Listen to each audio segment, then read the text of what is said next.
Dream coin channel থেকে তপন রে আপনাদের সাথে আছি। আজ আমার কাছে আমার ভাই কুচবিহার থেকে খুব মর্নিংয়ে 5টার সময় প্রথমে আসলো উনি।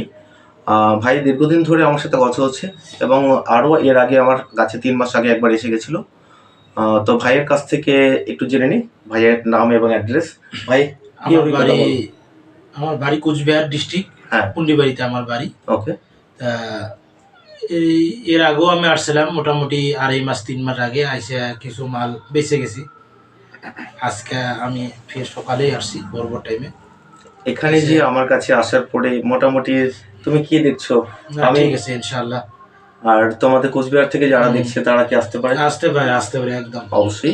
আর তুমি তো কয়েন কালেকশন করছো। হ্যাঁ, আমি কোচবিহার থেকে আপনারা যারা কয়েন কালেকশন করছেন তারা ভাইয়ের সাথে যোগাযোগ করতে পারেন। এবং তোমার নাম্বারটা শেয়ার করে দাও, কন্ট্যাক্ট নাম্বারটা বলে দাও। 98004005 আমার এই নাম্বার, এই নাম্বারে যোগাযোগ করতে পারো। আবার নাম্বারটা 98004005। ওকে, এটা আমার নাম্বার। তো যাই হোক, ভাইয়ের পরিচয়টা দিলাম। এবার আঙ্কেল, আপনি কোথা থেকে এসেছেন? আপনার নামটা বলুন। আমি হাওড়া থেকে এসেছি। হাওড়া পার্বতী সিনেমা যে হল আছে, পার্বতী সিনেমা হল, ও সন্নিকটে আপনি থাকেন? পাশাপাশি থাকি। আমার দোকান আপনার দোকান আছে বঙ্গবাসীর কাছে। হাওড়া ময়দান বঙ্গবাসীর কাছে আমার দোকান। বুঝছি। কাকা এসছেন এবং কাকিমাও এসছে আমার। তো কাকিমা, আপনার অনুভূতি কি? আমার কাছে আসতে পারে? না ঠিক আপনাদের মতো যারা না সঠিক জায়গায় এসেছি। অবশ্যই। হ্যাঁ, মানে আপনারা মোটামুটি আমি আপনাদের সব কয়েনগুলো প্রতি পিস ধরে ধরে আমি চেক করে দেখলাম এবং আপনাদের কিছু কিছু জিনিস আমি নিজে খুঁজে বের করে বললাম যে এটা একটু ভ্যালুয়েবল। একদম। যাই হোক, আপনি ওনাদের যে আমি সংগ্রহটা দেখাচ্ছি, ভাইয়ের সংগ্রহটা আমি গুছিয়ে নিচে রেখেছি। অনেক সংগ্রহ ছিল, তো আমি এখন আপনাদেরকে দেখাচ্ছি ভ্যালুয়েবল কয়েন আছে।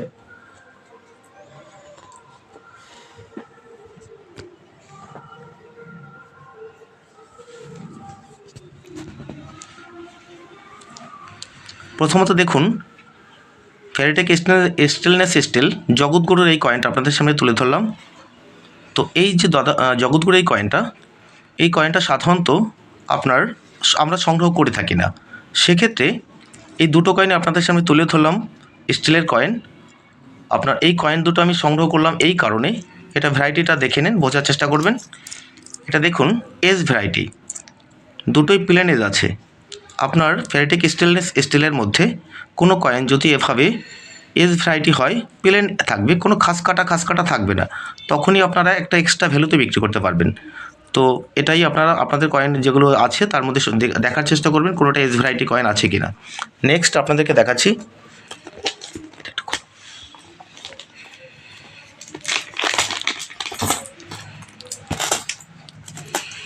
5 টাকার হায়দ্রাবাদ মিন্ট। আপনারা অধিকাংশ সময় এই ধরনের কপার নিকেলের এই 5 টাকার কয়েনটা আমার কাছে পাঠিয়ে থাকেন। দেখুন, এখানে হিউজ পরিমাণে 5 টাকার কয়েন আছে, কিন্তু মেইন কথা হচ্ছে আপনারা তার মধ্যে খুঁজে দেখবেন যে আপনাদের যে 5 টাকার কপার নিকেল যে মোটা কয়েনটা 9 গ্রামের, তার মধ্যে হায়দ্রাবাদ মিন্ট মানে স্টার আছে কিনা। এটা দেখুন, আপনাদের সামনে তুলে ধরলাম নেতাজির 1996 সালের 2 টাকার এই কয়েনটি। আপনারা এই নেতাজি সুভাষচন্দ্র বসুর দুটো কয়েন পেয়ে থাকবেন আপনাদের আমচলনে। সেক্ষেত্রে 1996 এবং 97 কয়েনটা আপনার ততটা ভ্যালুয়েবল নয়, তবে 97 হায়দ্রাবাদ মিন্ট যে কয়েনটা হয়, ওটা কন্ডিশন যদি ভালো থাকে সেক্ষেত্রে 50 টাকা, 100 টাকা, ইউএনসি কন্ডিশনে 200 টাকা, 250 টাকা পর্যন্ত বিক্রি হয়। আর যেটা সব থেকে আপনার দামি কয়েন সেটা হচ্ছে এই কয়েনটা আপনাদের সামনে তুলে ধরলাম, নেতাজির 1996 সালের 2 টাকার এই কয়েনটা। এই কন্ডিশনেও 7,000 টাকা ভাইকে আমি দাম দিলাম। তো 7,000 থেকে 8,000, 9,000, 10,000 টাকা পার পিস দাম হয়ে থাকে আপনাদের কন্ডিশনের উপরে।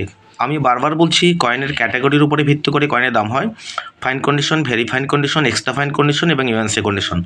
তো এই 4টে কন্ডিশন আপনার কয়েনটা কোন কন্ডিশনে আছে তার উপরে ডিপেন্ড করে আপনার কয়েনের দামটা।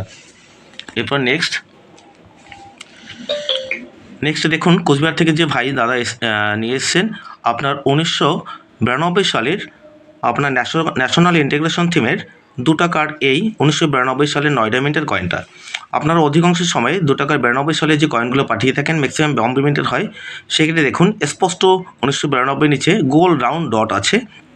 আর এটা আপনারা আরেকটা উপায়ে বুঝতে পারেন, সেটা হচ্ছে লায়নটা দেখে। দেখুন, টাইপ এ লায়ন এটা, এবং চোখ, লায়নের কান সম্পূর্ণ স্পষ্ট। তো এই লায়নটাই হয় 1992 সালের 2 টাকার এই 9 ডায়মন্ডের কয়েনে। দেখে নিন। আর নেক্সট এই কয়েনটাই আপনারা সংগ্রহ করার চেষ্টা করবেন।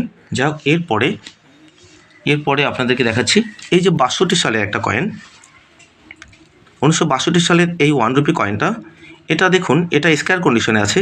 এটার মধ্যে আপনার কারোর কাছে যদি 70 সালের কয়েন থাকে, সেক্ষেত্রে আপনারা 70 সালের কয়েনটা বেশ ভালো দামে বিক্রি করতে পারবেন। 15,000, 10,000, 18,000 কন্ডিশনের উপরে এরকম দামেই আপনারা এটা বিক্রি করতে পারবেন। আর বিশেষ করে এই কয়েনটা, এটা নিকেলের কয়েন, এটা চুম্বকীয় ম্যাগনেটিক দালও সাধারণত আপনার কপার নিকেলের হয়, ওগুলো ম্যাগনেটিক নয়, ওটা ম্যাগনেটে টানবে না। তো 70 সালের আপনার কয়েনটা আমি আসল কিনা সেটা বুঝতে পারবেন একমাত্র চুম্বক দ্বারা পরীক্ষা করার পরে। তো যাই হোক, আপনাদের সামনে মোটামুটি আজকে হিউজ পরিমাণ কয়েন তুলে ধরলাম। তো আর সিলভার কয়েন নিয়ে আপনাদের সামনে ইতিপূর্বে আমার ভিডিওতে বলা আছে। এটা হচ্ছে আপনার জর্জ 5-এর 1 রুপি 1918 সালের। এই কয়েনগুলো আপনারা এখন ভালো দামে বিক্রি করতে পারবেন। আপনাদের কাছে এরকম কয়েন থাকলে আপনারা যোগাযোগ করুন আমার কন্ট্যাক্ট নাম্বারে।